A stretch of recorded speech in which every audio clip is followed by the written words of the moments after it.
संत समाज की हरि बोल हरि बोल।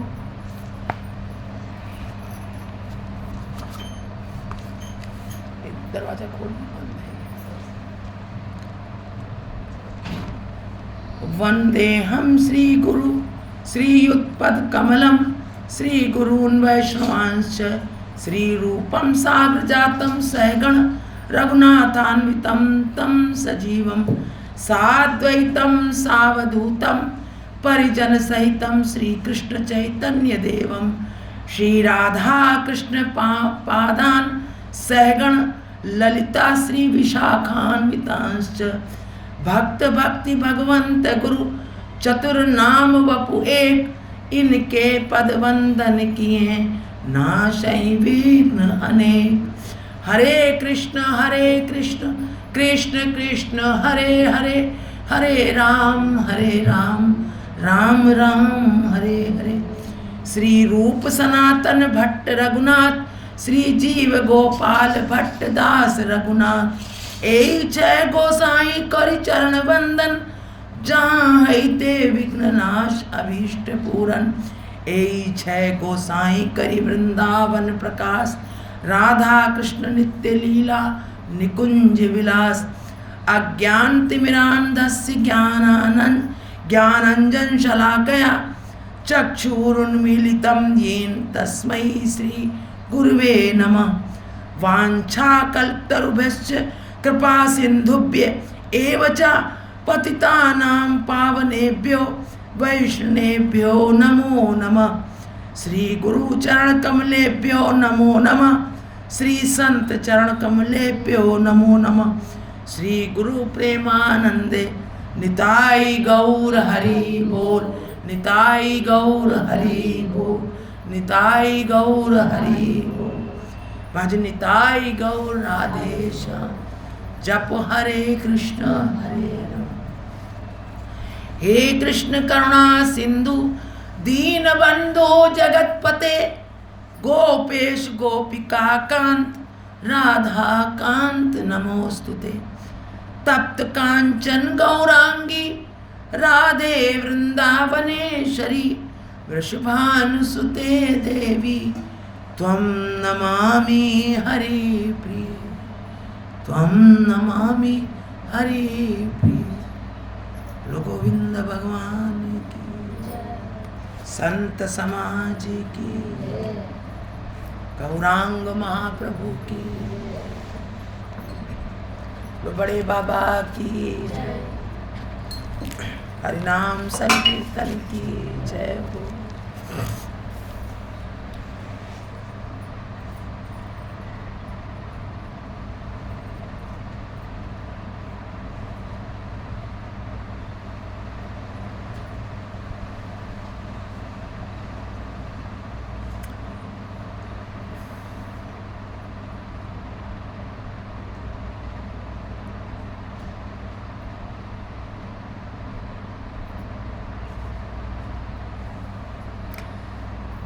बाबा जी महाशय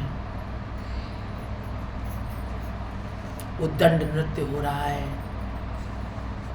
और नृत्य करते करते भजन करते करते आनंद में डूबे हुए बाबा ने देखा उस रात्रि योगेश बाबू ने भोजन की विशेष रूप से व्यवस्था की थी, इसलिए प्रसाद सेवन कराने का कार्य बड़े समारोह के साथ संपन्न हुआ। बड़ा सुंदर ढंग से बड़ा समारोह उन्होंने बड़े प्रेम से सबको भोजन पवाया प्रसाद पवाया। ये चिन्ह वाली जो दीदी लीला हुई है तो बहुत से लोग विश्वास नहीं करते हैं कि पत्थर भी गल सकते हैं लीला से।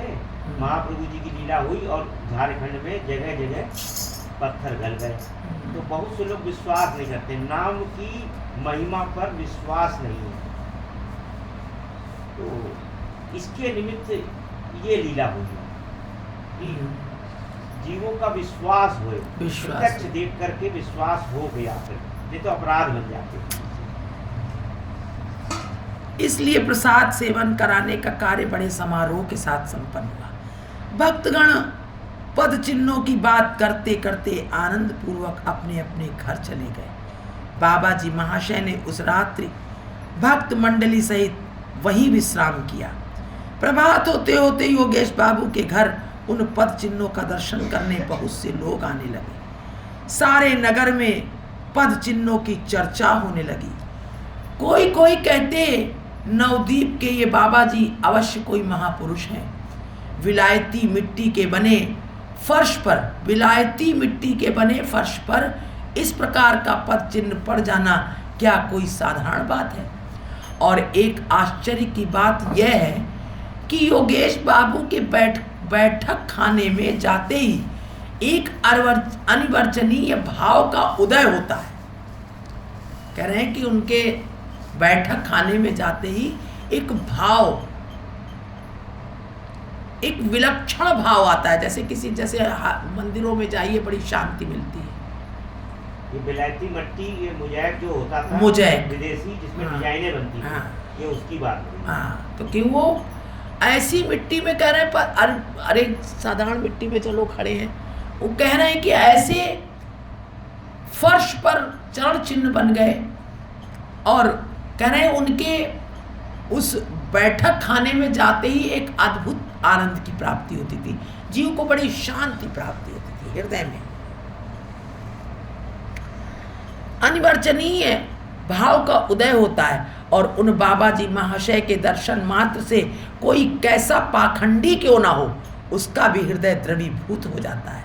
परंतु काल के विचित्र प्रभाव से कोई कोई इस घटना को प्रत्यक्ष देखकर भी बाबा जी महाशय पर विश्वास न करते और कहते यह बाबा जी तो ठीक ही जान पड़ते हैं, परंतु इनके द्वारा साधारण लोगों का उपकार न होकर अपकार होने की संभावना है।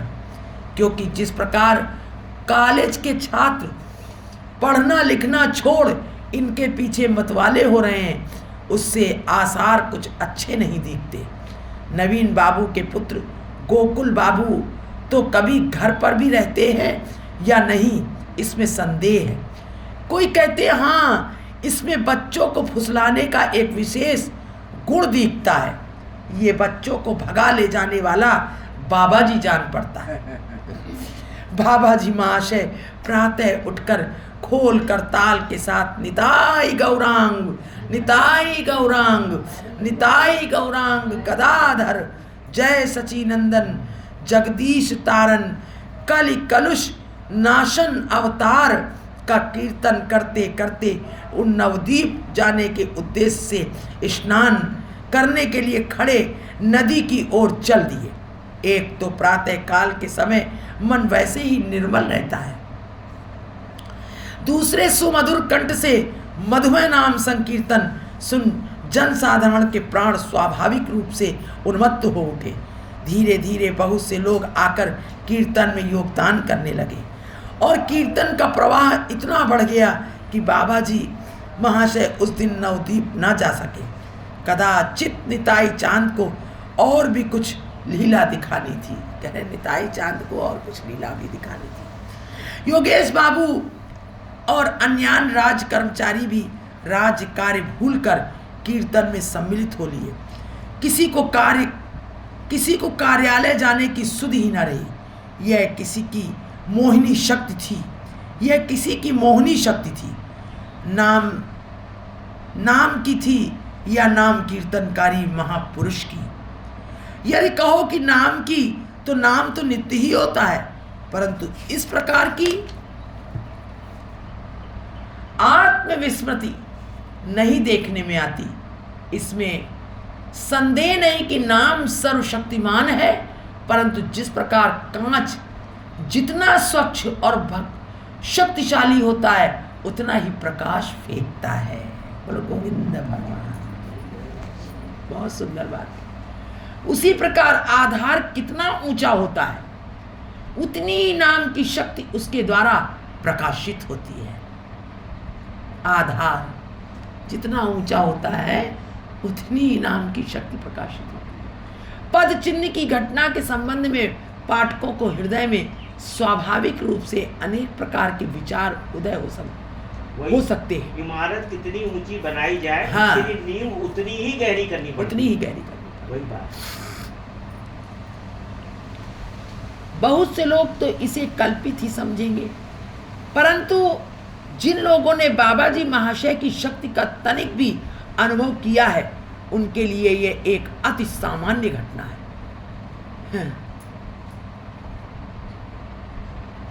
सच है। इस घटना को केवल 23-24 वर्ष हुए हैं और आज भी बहुत से भक्त हैं जिन्होंने इसका प्रत्यक्ष हुआ है, जिन्हें इसका 130 वर्ष पहले की है ये, जिस समय लिखा गया ग्रंथ उस समय 25-30 वर्ष हुए, वैसे नहीं जब लिखा गया ये। हाँ, तब 25-30 वर्ष। 25-30 वर्ष। अभी तो हो गए 135-40 वर्ष। 135। इस घटना को केवल 23-24 वर्ष हुए हैं और आज भी बहुत से भक्त हैं जिन्हें इसका प्रत्यक्ष हुआ है। 12 वर्ष तक यह चिन्ह स्पष्ट था, परंतु हमारे दुर्भाग्य के कारण या इच्छामय की अपनी इच्छा के कारण, नाना प्रकार के अनाचारों के कारण इन महापुरुष के अप्रकट होने के 2-3 वर्ष पीछे यह धीरे धीरे विलीन हो गया, क्योंकि योगेश बाबू की बदली हो जाने के बाद ये मकान किराए पर उठा दिया गया और सभी तरह के अनधिकारी मनुष्य उसमें रहने लगे। उनके लिए इस अपराकृत चिन्ह की मर्यादा की रक्षा करना कठिन था। वही सभी उस पर विश्वास नहीं कर सके, कहने का तात्पर्य। इसलिए चिन्ह धीरे धीरे अंतर्हित हो गया।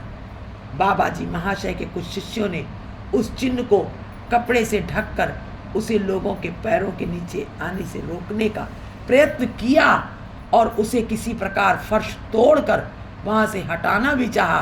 उनका यह प्रयत्न असफल रहा, परंतु किसी ने रंग से कपड़े पर उसकी छाप लेकर रख छोड़ी है। रंग उस पर डाल दिया और उसको उस कपड़े को डाल दिया तो वो छप गया। बाबा जी महाशय ने योगेश बाबू की ओर दृष्टिपात कर पूछा, तुम्हारा दफ्तर है ना? समय बहुत हो गया है। योगेश बाबू बोले, आप ही जाने प्रभु। बाबा जी महाशय ने हंसकर और नाना प्रकार से प्रबोधन कर किसी प्रकार उन्हें विदा किया और स्वयं घर लौटकर और स्नान आदि कर विश्राम किया। योगेश बाबू से कहा, तुम्हारा दफ्तर है ना? उन्हें याद आई कि अब ये सब प्रेम में उन्मत्त हैं और किसी को कोई कहीं कुछ जाने की परवाही नहीं हो रही है, दफ्तर है और दफ्तर है। तब बाबा ने कहा, नहीं, वहां से हटाना चाहा, नहीं, विदा किया। स्वयं घर लौट कर स्नान कर दिया, स्नान आदि कर विश्राम किया। योगेश बाबू की एक अपूर्व दशा हो रही है। वे नाम मात्र को ऑफिस जाते हैं, वे नाम मात्र को जाते हैं ऑफिस। अब उनका मन ही नहीं लग रहा है।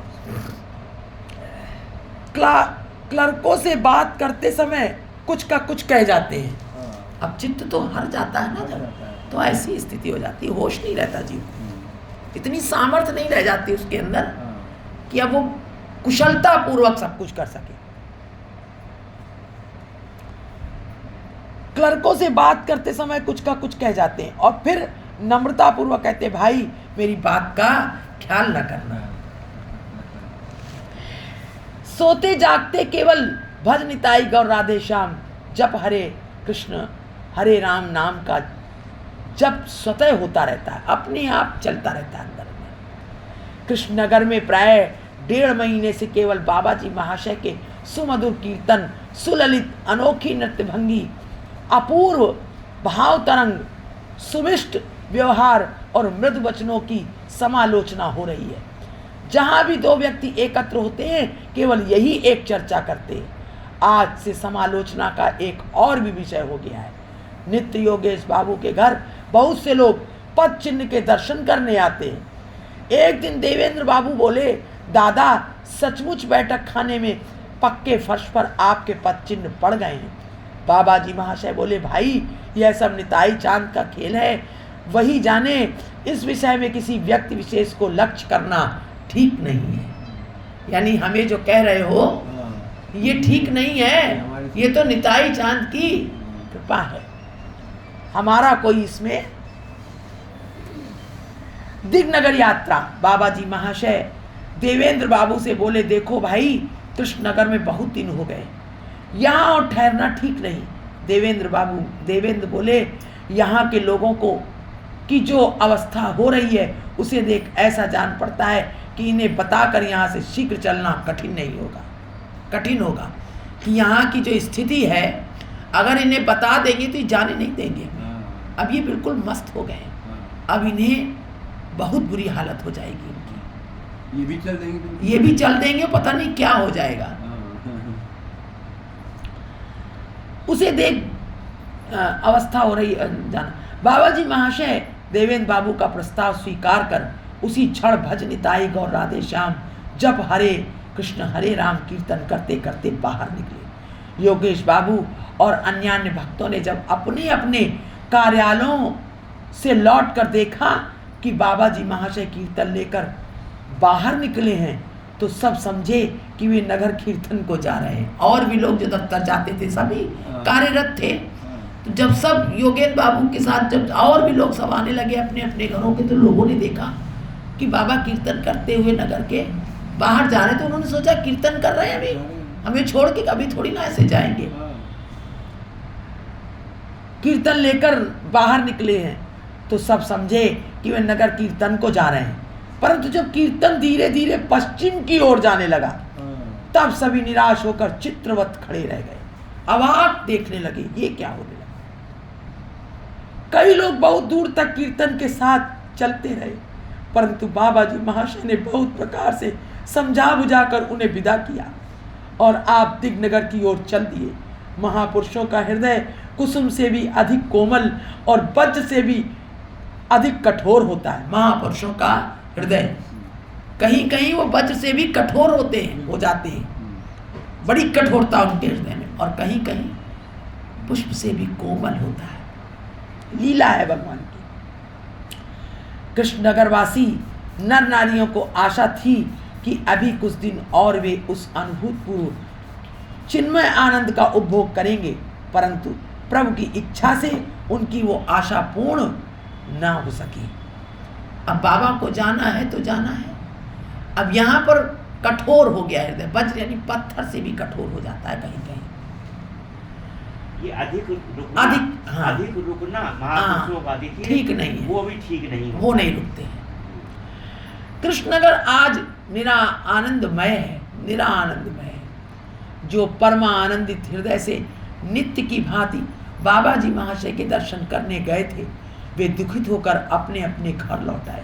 बाबा जी महाशय सदल बल कीर्तन करते करते दिग्नगर ग्राम में पहुंचे। सुमधुर कीर्तन ध्वनि सुन सात गाछिया निवासी श्रीयुत विपिन बिहारी गोस्वामी महाशय के भांजे श्रीयुत राधिका प्रसाद चक्रवर्ती महाशय बाहर निकले और बाबा जी महाशय और देवेंद्र बाबू के दर्शन मात्र से आनंदित हो विशेष आग्रह पूर्वक कीर्तन मंडली को अपने घर ले गए। ग्रामवासी अनेक लोग आकर इकट्ठा होने लगे। श्रीयुत राधिका प्रसाद चक्रवर्ती का घर आज आनंद भवन में परिणित हो गया। रात्रि में प्रायः 9 बजे कीर्तन समाप्त कर सब विश्राम करने लगे। राधिका प्रसाद चक्रवर्ती ने जब बाबा जी महाशय से प्रसाद की व्यवस्था के संबंध में पूछा तो बाबा जी महाशय बोले, इस संबंध में देवेंद्र बाबू जो कुछ कहेंगे वही होगा। देवेंद्र बाबू राधिका चक्रवर्ती के साथ परामर्श कर रहे थे। उसी समय श्रीयुत चंद्रपूर्ण गोस्वामी महाशय बोले, मेरी इच्छा है कि मैं रसोई बनाकर निताई का भोग लगाऊं। ये सुनकर राधिका चक्रवर्ती प्रसन्न हो भोग की सामग्री इकट्ठा करने लगे। इस ओर कई सज्जन नाना रूप से परस्पर कथोपकथन कर रहे थे। एक बोले, बड़े दुख की बात है, मुसलमानों ने हमारे उस प्राचीन वट के वृक्ष की एक ओर की सारी डालें काट दी हैं।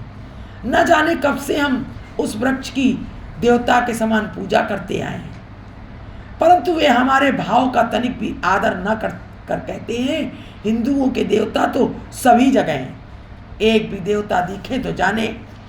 यह सुन बाबा महाशय बोले क्या बात है भाई, सब जगह जगह बातें कर रहे थे तो कोई ये बातें करने लगा, किसी वृक्ष की बात चलने लगी। तो बाबा जी दिखे तो जाने। हाँ प्रत्यक्ष दिखे, इनके तो कहीं वृक्ष को पूछते हैं, कहीं नदी को पूछते हैं, कहीं पत्थर को पूछते हैं। मुसलमानों ने कहा सब जगह इनके देवता हैं। तो उन्होंने कहा कि कहीं दिखे तो हम जाने। मुसलमानों ने यह सुन बाबा जी महाशय बोले क्या बात है भाई। एक महाशय बोले हमारे दिग्नगर के सरकारी मार्ग की एक ओर प्रकांड बट वृक्ष है, उसे हम जन्म से ही इसी प्रकार देखते आ रहे हैं। मुसलमानों ने ताजिया निकालने के समय उसकी डालें काट दी। ताजिया नहीं बड़ा बड़ा निकलता है। बाबा जी यहाँ पर मुसलमानों के कोई मौलवी है क्या? बाबा ने पूछा यहाँ मुसलमानों के कोई मौलवी है?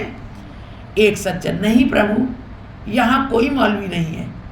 खोस चांद नाम का एक फकीर है जो बड़ा दुष्ट है, पर हाराधन मंडल नाम का एक प्रधान मुसलमान है जो इन लोगों में कुछ सभ्य है। सब लोग उसकी बात मानते हैं। बाबा जी आप लोग मंगलमय प्रभु से प्रार्थना कीजिए, वही इसका विधान करेंगे। युग युगांतर से ऐसा होता आया है। बातचीत करते करते रात अधिक हो गई और सब ने प्रसाद पाकर विश्राम किया। बाबा जी महाशय प्रातःकाल अतिशीघ्र प्रातः कृत्य समापन कर भज निताई गौ राधे श्याम जप हरे कृष्ण हरे राम कीर्तन करते करते गांव में निकल लिए हैं। नाम कीर्तन किए नवीन धुन सुन धीरे धीरे बहुत से ग्रामवासी एकत्र हो गए, पर बाबा जी महाशय का किसी और लक्ष्य नहीं। अब बाबा जी वहीं से निकल रहे हैं लेकिन लक्ष्य नहीं कि हम किसी से मिले या कोई हम ऐसा नहीं। आनंद में विभोर हो, सब जगह भजनिताई और राधे श्याम उन्हें दिखाई दे रहा है। सब जगह वही लीला उनको दिखाई दे रही है। कोई विशेष अलग से कोई भाव प्रकट नहीं हो रहा। ये आवेश हो रहा है, आवेश हो रहा इस है, समय आवेश हो रहा है। लीला दिखाई दे रही है हर समय हर जगह। उन्हें अब कोई ऐसा व्यक्ति नहीं दिखाई दे रहा, जबकि पूछा बाबा ने कि कोई है, लेकिन अब उन्हें अंदर से आवेश हो रहा है। कीर्तन करते करते गांव में निकल आए। नाम कीर्तन की यह नवीन धुन सुन धीरे धीरे बहुत से ग्रामवासी एकत्र हो गए नवीन धुन सुन करके। पर बाबा जी महाशय का किसी और लक्ष्य नहीं। वे मुद्रित नेत्रों से नाचते नाचते और कीर्तन करते चले जा रहे हैं। थोड़ी देर में पूर्वोक्त वट वृक्ष के निकट जा पहुंचे। पहले जो कहा गया था वट वृक्ष जिसकी चर्चा हो रही थी उसी के निकट पहुंच गए और उसकी परिक्रमा तथा दंडवत प्रणाम कर मुसलमानों की बस्ती की ओर चल दिए। उन्हीं की बस्ती की ओर चल दिए मुसलमानों की। कोई कोई ग्रामवासी बोले ये कीर्तन लेकर मुसलमानों के मोहल्ले में जा रहे हैं, न जाने आज क्या होगा। कोई बोले ये अपरिचित है, किंतु देवेंद्र चक्रवर्ती तो अपरिचित नहीं। वे जानते हैं कि मुसलमानों के मोहल्ले में कीर्तन ले जाने से अपमानित होना होगा।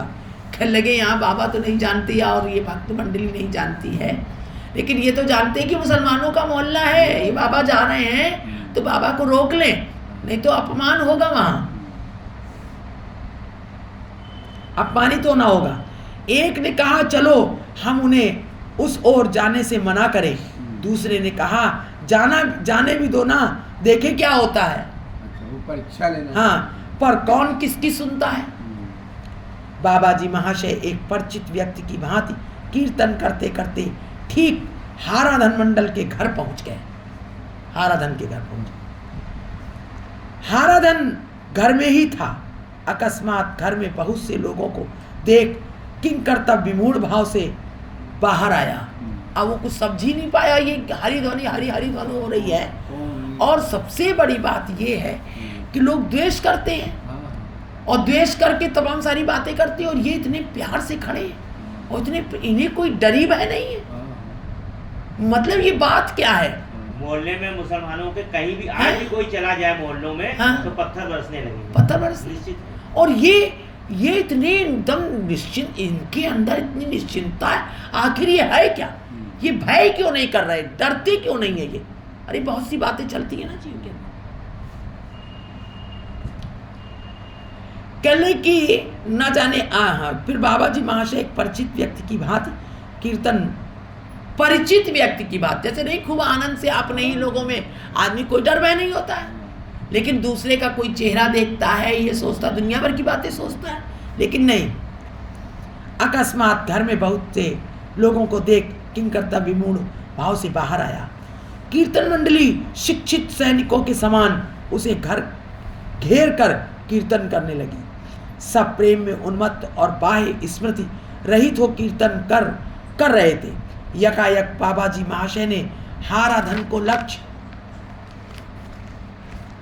कर कहा, बोल निताई गौर राधे श्याम।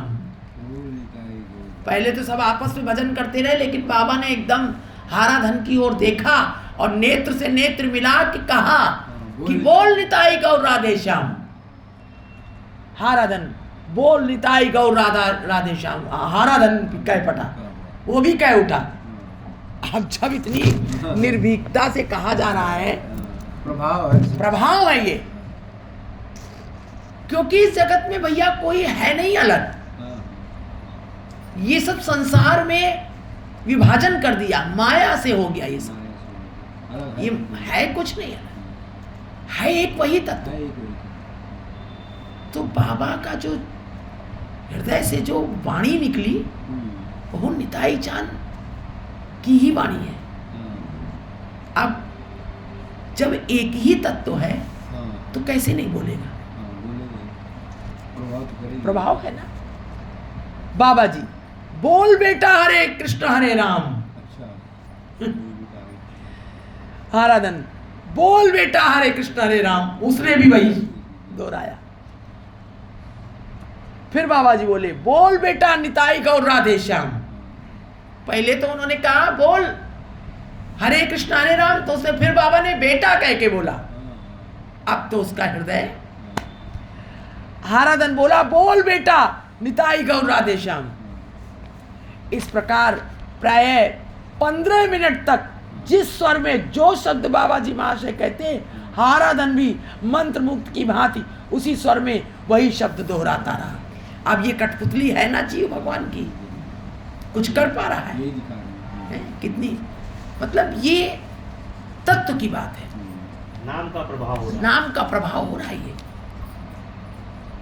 हाराधन के शरीर पर विश्रम बिंदु झलक रहे थे, नेत्रों से अश्रुधार निरंतर बह रही थी।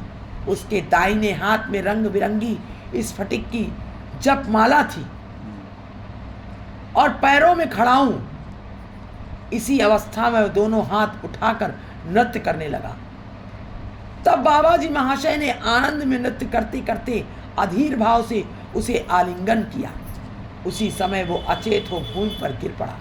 बाबा जी महाशय ने उसके मस्तक को अपनी गोद में रख कान में मंत्र प्रदान कर दिया। वो गिर पड़ा तो बाबा ने उसको उठा लिया और अपनी जांघ पर उसका सर रखकर और कान में उसको मंत्र प्रदान कर दिया। मंत्र देते ही उसका शरीर कंपित हो उठा।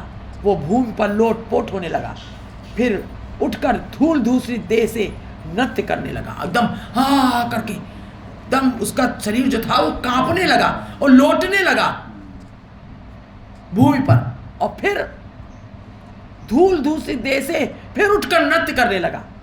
उसके परिवार के लोग यह देख अवाक, उपस्थित ग्रामवासी बीच बीच में हरि बोल की ध्वनि लगाते हुए सतृष्ण नेत्रों से इस अद्भुत व्यापार को देख विस्मित सागर में निमग्न। सतृष्ण, कोई अब किसी की इच्छा ऐसी हो रही थी कि ये पल रुके ही ना, और कितना अद्भुत पल है ये, चलता रहे। विस्मय सागर में निमग्न हो थोड़ी देर में हाराधन के पैरों की खड़ाऊ निकल गई। हाथ की माला गिर पड़ी। वो संज्ञाहीन अवस्था में बाबा जी महाशय की ओर टकटकी लगा, जाने क्या कहकर नृत्य करने लगा। पता नहीं अब अपने मन से वो क्या क्या कह करके वो खुद ही नहीं जान पा रहा। बाबा जी महाशय धीरे धीरे प्रेमानंद में नाचते हुए पूर्वोक्त वट वृक्ष की ओर चल दिए। नाचते नाचते नृत्य करते करते और पहले उसी वृक्ष की ओर चल पड़े। संगी साथी सब नाम करते करते उनके पीछे हो लिए।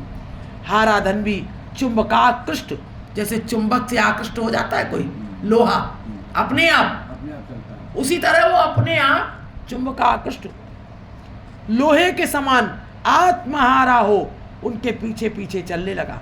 मानो बहुत दिनों के खोए हुए धन को प्राप्त कर आज अपने को ही खो बैठा। कुल मर्यादा, स्त्री पुत्र आदि की ममता, सांप्रदायिकता इत्यादि उसके हृदय से दूर हो गए। घर परिवार सब सांप्रदायिक जागृत हो गए। आत्मस्वरूप, आत्मस्वरूप तो सब एक ही है ना। आत्मस्वरूप उसका अंश है, ईश्वर अंश, जीव अविनाशी। सांप्रदायिकता सब दूर हो गई। वट वृक्ष के नीचे पहुंचते ही सब लोग नाम करते करते उसकी परिक्रमा देने लगे। अब बाबा आगे आगे और हाराधन भी है और सब परिक्रमा दे रहे हैं। थोड़ी देर में क्या देखते हैं कि वृक्ष की जिस जिस डाल के नीचे कीर्तन मंडली जाती है वो कीर्तन की ताल के साथ पत्तों सहित हिलने लगती है। वहां कोई हवा नहीं चल रही थी, लेकिन जिस डाल के नीचे पहुंचती है वो डाल हिलने लगती है। वो कीर्तन की ताल के साथ पत्तों सहित हिलने लगती है और उस पर से छोटे छोटे जल बिंदु टपकने लगते हैं।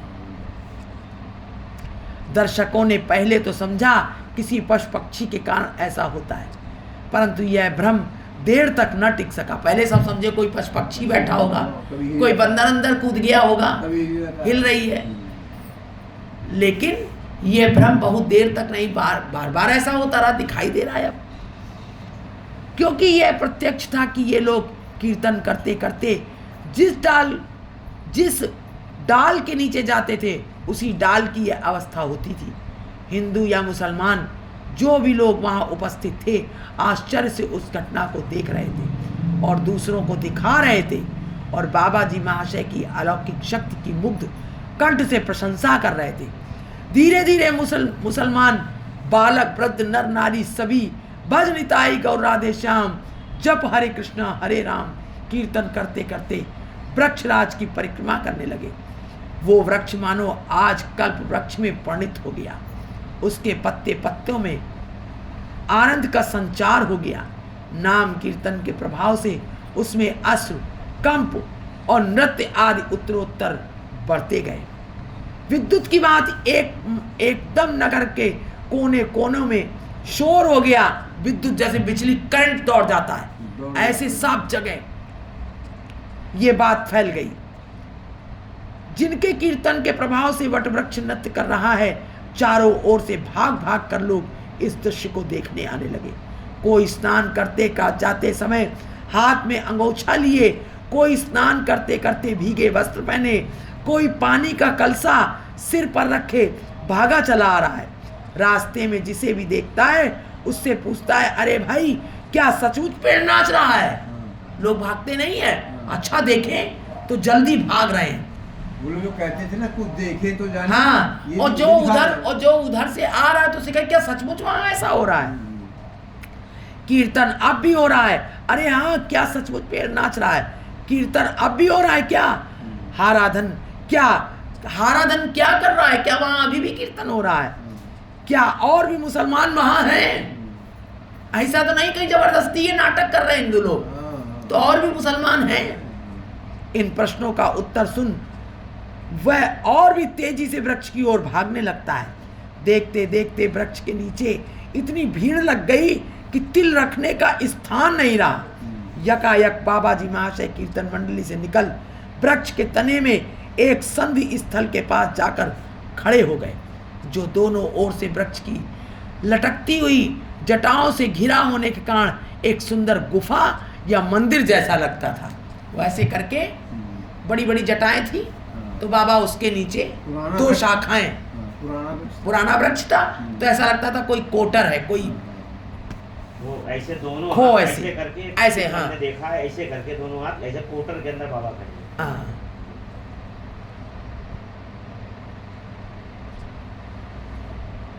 या मंदिर जैसा लगता था। बाबा जी महाशय जो ही दोनों हाथ ऊपर कर उसके अंदर खड़े हुए, चारों ओर से हरि ध्वनि और जय ध्वनि होने लगी। कीर्तन करने वाले और भी उच्च स्वर से कीर्तन करने लगे, निताई गौर हरि बोल, निताई गौर हरि बोल। और जो कीर्तन करने वाले थे और जोर से कीर्तन करने लगे। ब्रजराज भी मानो हर्ष में भर और वृक्षराज भी मानो हर्ष में भर और अधिक नृत्य करने लगे। दर्शकगण सतृष्ण नेत्रों से बार बार वृक्षराज और उसके तने में खड़े महापुरुष के दर्शन कर अधीर होने लगे। ऐसा लगता था कि वृक्षराज मूर्तिमान साध रूप से 2 डालों के रूप में अपने दोनों हाथ निकालकर इन महापुरुष को अपनी गोद में ले प्रेमानंद में विभोर हो उद्दंड नृत्य कर रहे हैं। ऐसा लग रहा था कि वृक्षराज जो हैं इन महापुरुष को अपनी गोद में लिए हैं और मूर्तिमान साध रूप से 2 डालों के रूप में अपने दोनों हाथ निकालकर इन महापुरुष को अपनी गोद में प्रेमानंद में विभोर हो उद्दंड नृत्य कर रहे हैं। 11 बजे के लगभग बाबा जी महाशय कीर्तन करते करते वृक्ष के नीचे से चल दिए। उस समय हाराधन रोते रोते बोला, मेरी क्या गति होगी।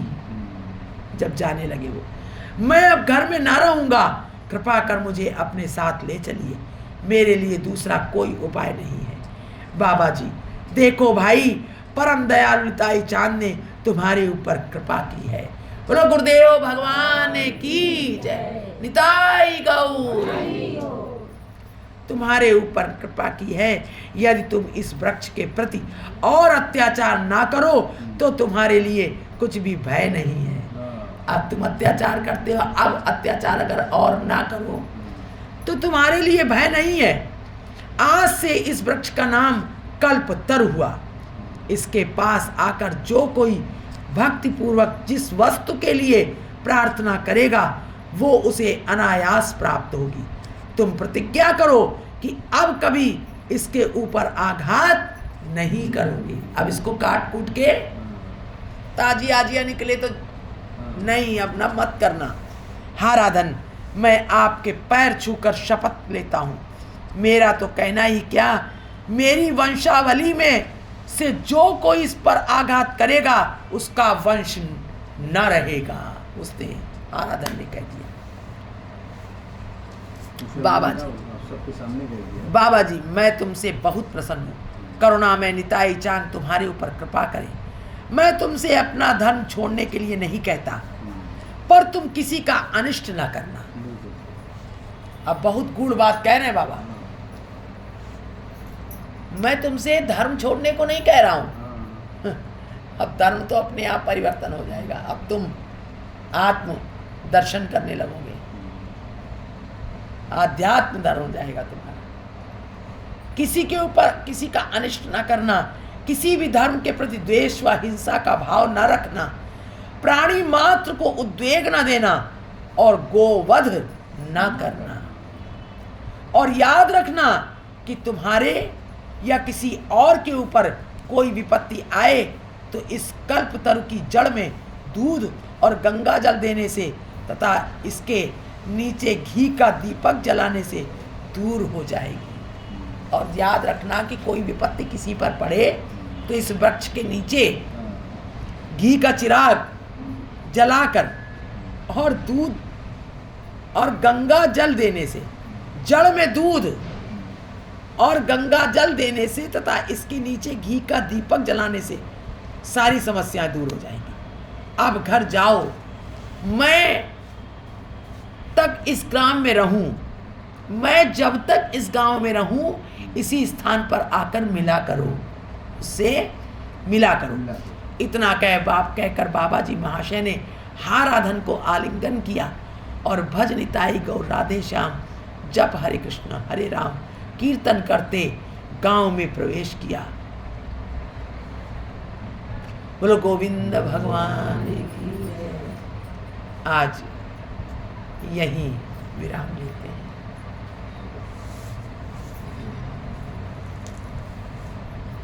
निताई गौर, निताई गौर, हरि बोल। संत समाज की जय। अनंत अनंत कोटि वैष्णव भक्त वृंद की जय। अनंत अनंत कोटि रसिक जनन की जय। श्री कृष्ण चैतन्य प्रभु नित्यानंद, श्री अद्वैत गदाधर श्रीवासादि गौर भक्त वृंद की जय। गौर भक्त वृंद की जय। गौर भक्त वृंद की जय। हरे कृष्ण हरे राम, श्री राधे। हे मेरे गोपाल, दया करो, दया करो।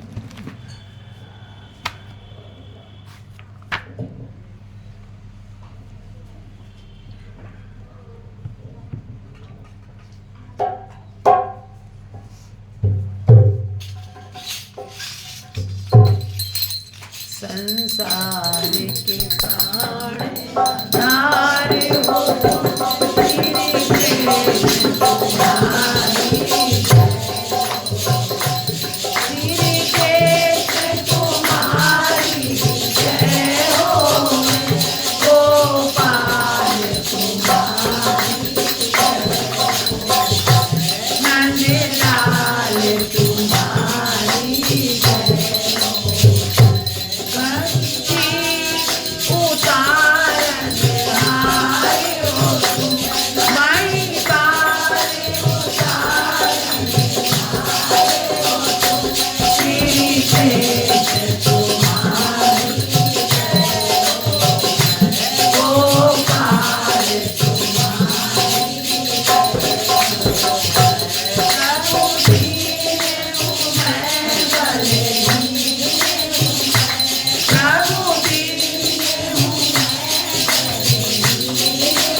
की डगर बताए दे रे, कोई दिलबर की डगर।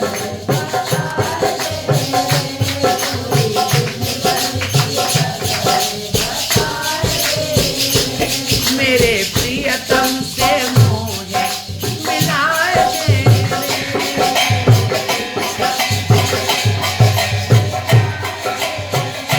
मेरे गुरुवर से मोहे मिलाए दे रे, मेरे गुरुवर से, मेरे प्रियतम की डगर बताए दे रे,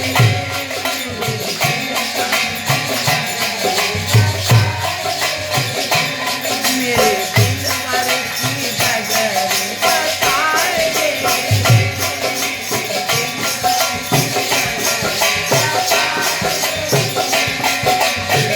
श्याम सुंदर घन श्याम कबीले,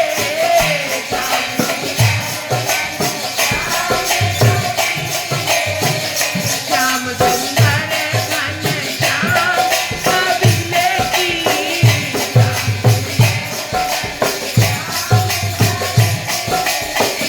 श्याम सुंदर घन श्याम कबीले की,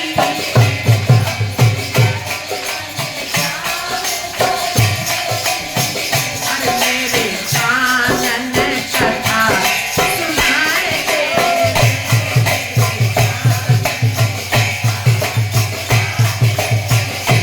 मेरे कानन कथा सुनाए दे रे, मेरे कानन, मेरे प्रियतम की डगर बताए दे रे, मेरे प्रियतम, मेरे गुरुवर से मोहे मिलाए दे रे,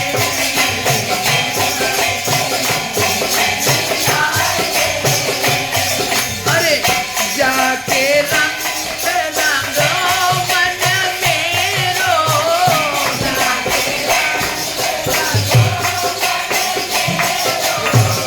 जाके रंग रंगो मन मेरो,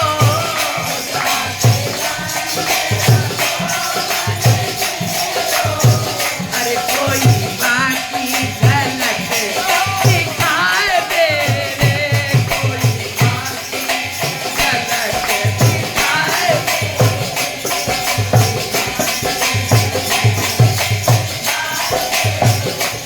तेरे प्रियतम से मोहे मिलाए दे रे, मेरे,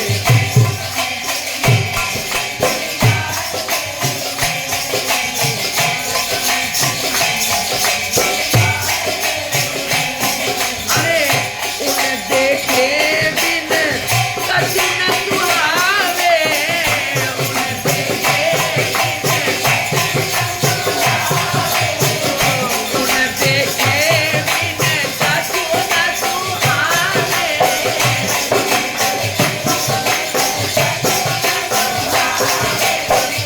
उन देखे बिन कछु न सुहावे,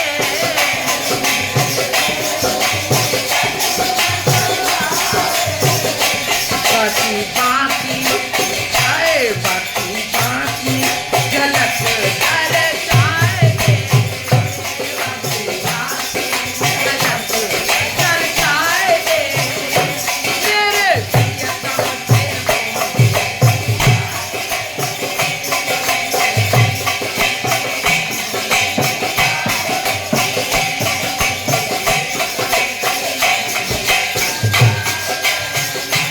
मेरे प्रियतम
मेरे प्रियतम से, ओ मेरे प्रियतम से जाए जुड़ाए दे रे, मेरे प्रियतम से मोहे जुड़ाए दे रे, मेरे प्रियतम जोड़ दे, मेरे प्रियतम से मुझे जोड़ दे, मेरे प्रियतम से मोहे जुड़ाए दे रे।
अरे भूल गया मुझे मेरा प्रियतम, भूल गया,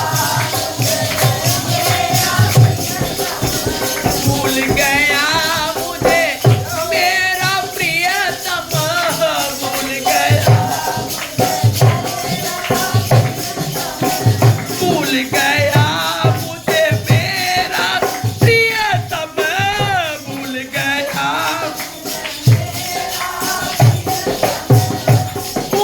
मेरी भी सुधि कराए दे रे, उन्हें मेरी भी सुधि कराए दे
गोविंद भगवान, गुरुदेव भगवान की, अरे बाबा की, निताई गौर, गौरांग महाप्रभु की, हरि बोल। आज के आनंद की, आज के आनंद की, आज के आनंद की, हरिनाम संकीर्तन की, संत समाज की, सभी भक्तों की, सबकी पद धूल की, दया करो, दया करो, श्री राधा रानी की जय।